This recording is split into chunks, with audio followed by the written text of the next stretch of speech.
how do you want your listeners to feel when they see you live or hear your albums?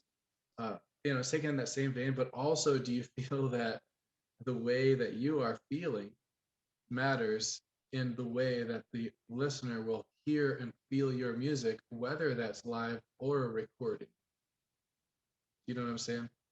Like Yeah. your energy level, because you might just play a song like, oh, it's just that song.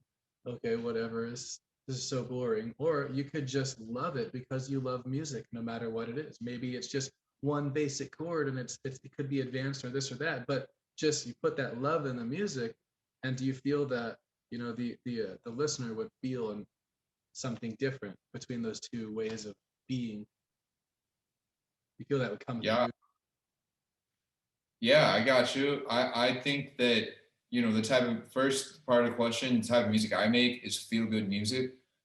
That's like the name of my bros, Drew Mantia's music studio. It's called Feel Good Music Records. And, there's just this idea that our like whole kind of the collective and crew has really just been about. And it's just like making music that makes people feel good. You know what I mean? Like, regardless of what type of music it is, like if it's jazz, if it's funk, if it's hip hop, if it's pop, if it's soul, whatever. You know what I'm saying? Gospel, but like it's reggae, like that music that just hits your soul. And the second you hear it, you're like, yo, this feels good. You know what I'm saying? And you don't like. It's hard for me to understand because I got a music brain, knowing about chords and theory and all that stuff. But just deep on a heart level, like that music that just makes you feel good. Like even if you didn't have know what the words were saying, you know what I'm saying, or if you didn't know, what type of music it was. Like, does it draw you in? Does it light you up? Does it make you feel like connected? Do you have a connection with it? I guess is kind of the indication in what feels good, because saying what feels good to me, someone else might be like, that feels terrible to me, and this feels good to me. And so I would say, it's kind of everybody's own little gauge, what makes you feel good. And being honest, you definitely need like your sad music and your times where you're like maybe not wanting to hear like the most happy poppiest music ever. But I would argue and say if you put that happy poppy music on when you're feeling bad, it's going to make you feel better. It's kind of like it's kind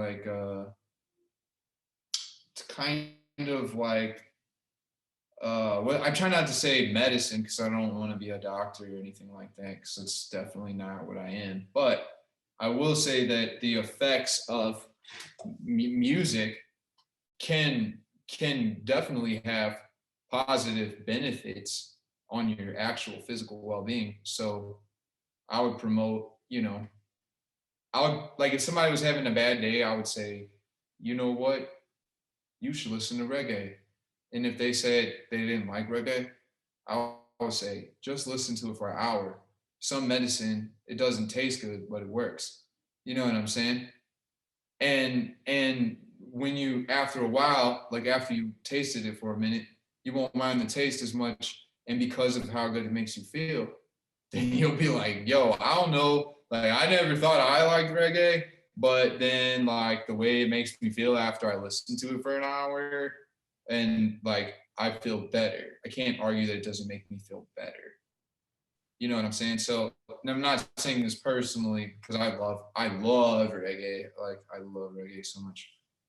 But I just know that certain types of music will put you in certain types of moods. So I just try to create music regardless of genre that causes people to feel good, and I encourage people to seek the same experience that they wish to have.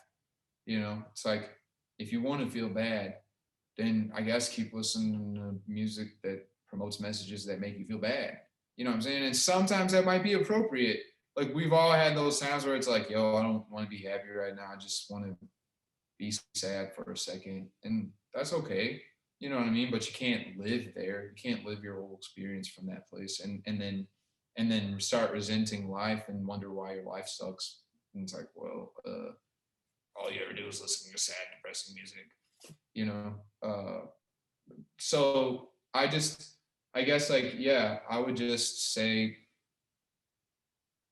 all my music has a feel good music stamp on it, and that if it makes me feel good when I'm playing it, I trust that others will enjoy it. I certainly have been in a situation where I didn't enjoy the music that I was playing before. And it's like it can be it could be like anything else. Obviously music makes us really happy when we play it. And there is a certain level of appreciation every time we do it, regardless of what the job is or what the extent of it is, because it is a gift just to be able to do it in the first place. And when you're younger, maybe you don't recognize that as much until you get older and you realize, to continue to do this, like it's special because not everyone that we started with is still here in terms of just like invested in music or physically not on earth.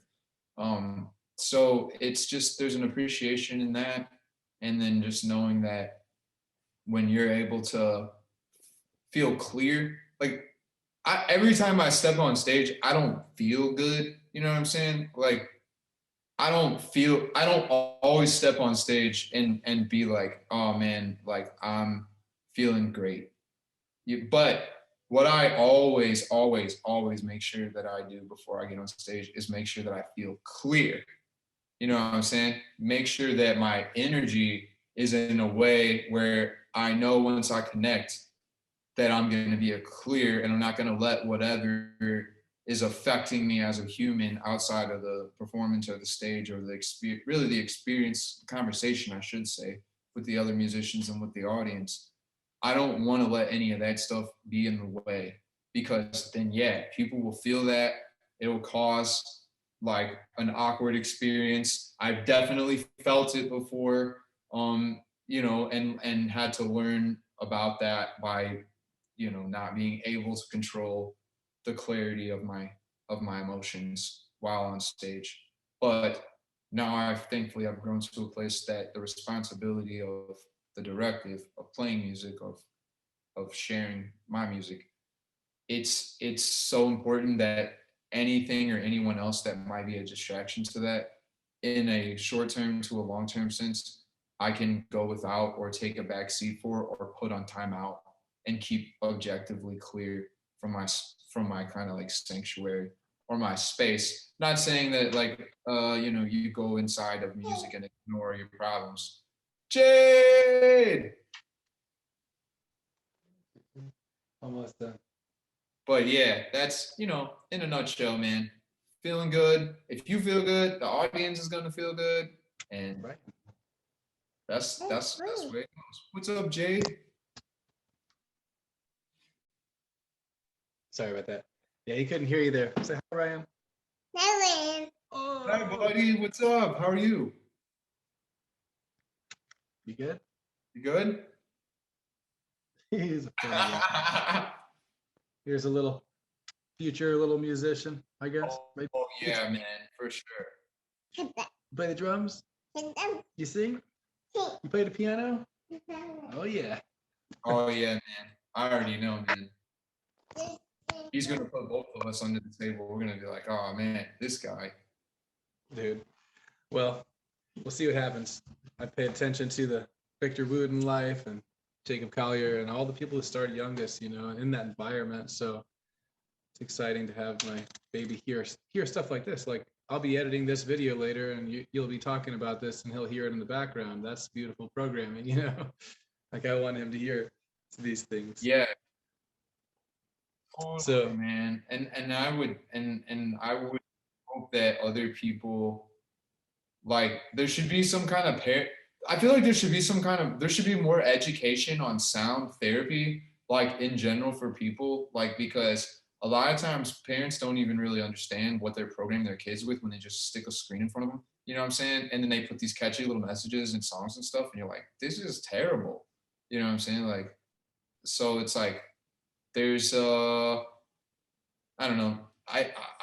I'm thankful for you and all you're doing about raising the awareness and the vibrations of people to understand that everything you hear affects who you are and how you feel. thanks, man. Appreciate that a lot.